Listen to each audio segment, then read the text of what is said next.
Come on, Marcus. Let's go, baby. Come on, man. Let's go. Come on, Migs. Here we go. Let's go, Marcus. Get up.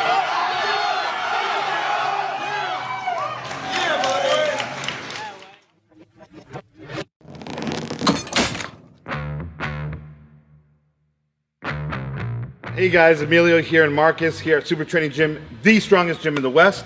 And today we're bringing you a series of videos on how to become a better lifter on and off the platform, starting with the squat. A little bit about the squat. You maybe want to go ahead and get into that. This guy's so serious. So we're gonna go over a couple things, basics. Bar placement, high bar, low bar, how to lock your back in, create that shelf, how to brace, and walk out. So we're just gonna go over some basics today. Try to get you set up under the bar. We're gonna start from the top down. Through these series of videos, we're gonna try to get kind of like all the different portions, but today we're just gonna stick with bar placement, how to lock it in, how to walk out. Here we've got Josh, the intern. We're just gonna refer to him as the intern. Okay, so we're gonna have him squatting. So the way we're gonna start, come back here. Go ahead and get underneath the bar. Whether you wanna be high bar, low bar, that's up to you right now. Just kind of go with where you're comfortable. But from there, I'm gonna try to teach you how to lock that in and make that a little bit more efficient. So we've got Josh here, he's relatively high bar. So how we wanna start this to get this locked in, so we've got the bar pretty much even on his back. Then we wanna tighten his back up here. What I like for people to do is like try to squeeze our elbows together, try to bring the shoulder blades together, good. Whether you have the thumb on the bar or not, it's up to you, kind of dependent on the flexibility and mobility.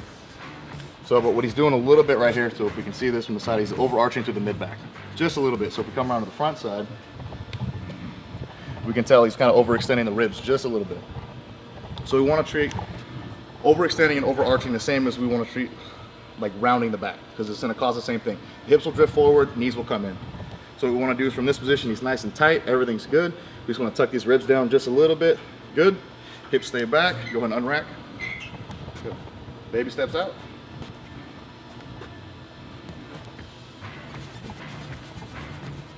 And that's it. Go ahead and rack it.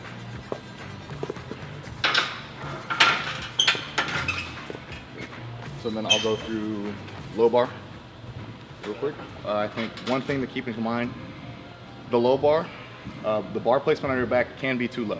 And I say that because in several federations, you'll get red lights if the bar's too low on your back. So kind of read the rule book, make sure it's not too deep, get it to where you can within the rules, and then just squat from there. So my process, what I like to do is I get my hands set up first, wherever I want them. I'm gonna get in underneath the bar. I like to get a little bit deeper than where I'm gonna set the bar.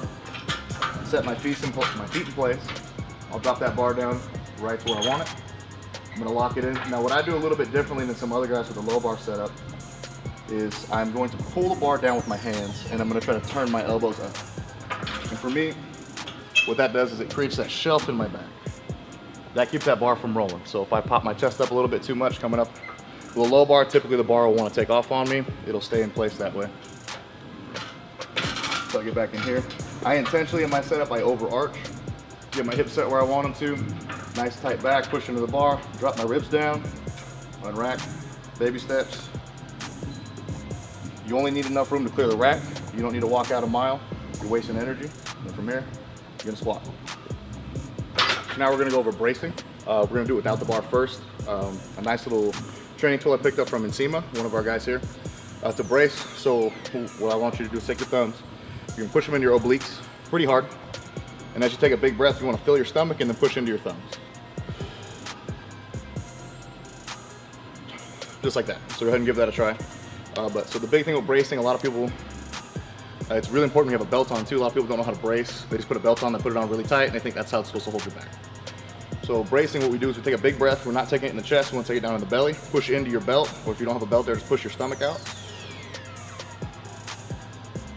Then you hold that. So we're trying to make ourselves rigid here. We're trying to push our abs out, hold that position by flexing our abs and our obliques at the same time. And that's what's going to hold us in place.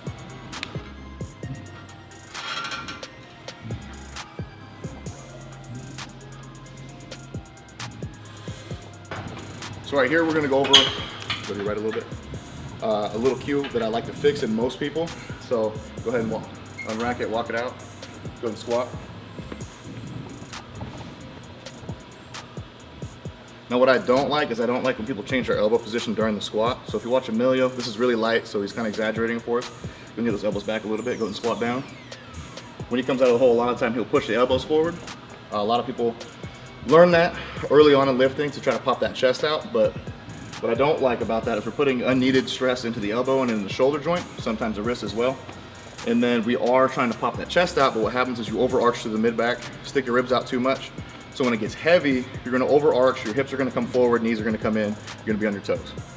So we wanna avoid that. Plus, I think if we're doing a full power, you're gonna bang up your elbows and your shoulders a little bit. You got a bench still, so we wanna try to avoid that. So what I like is try to get guys to do, just like I told the intern, when we come back here, Ryan.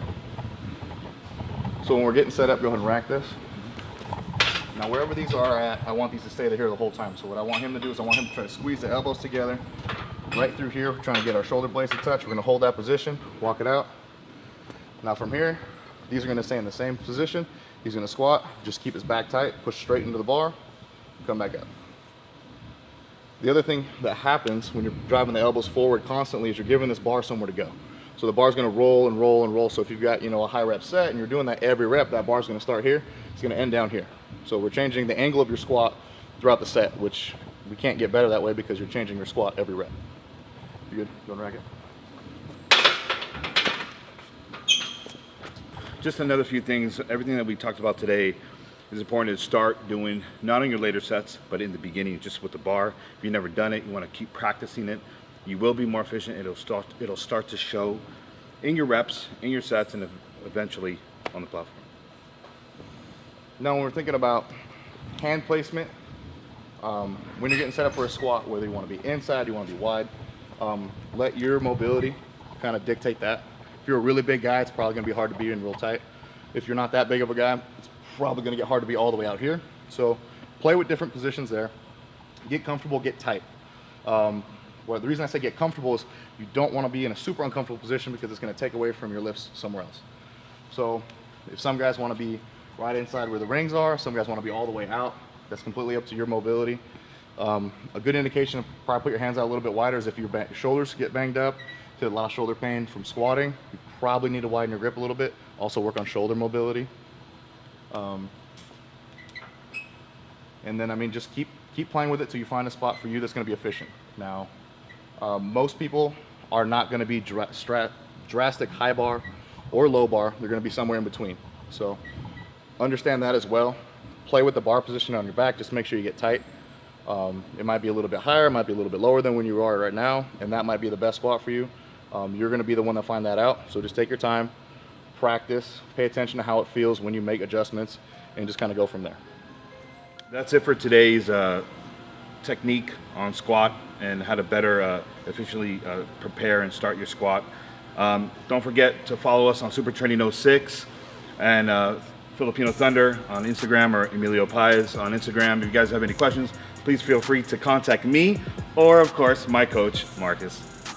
Just everybody out there lifting, try to be less shitty and get better. Yeah, that's it. Especially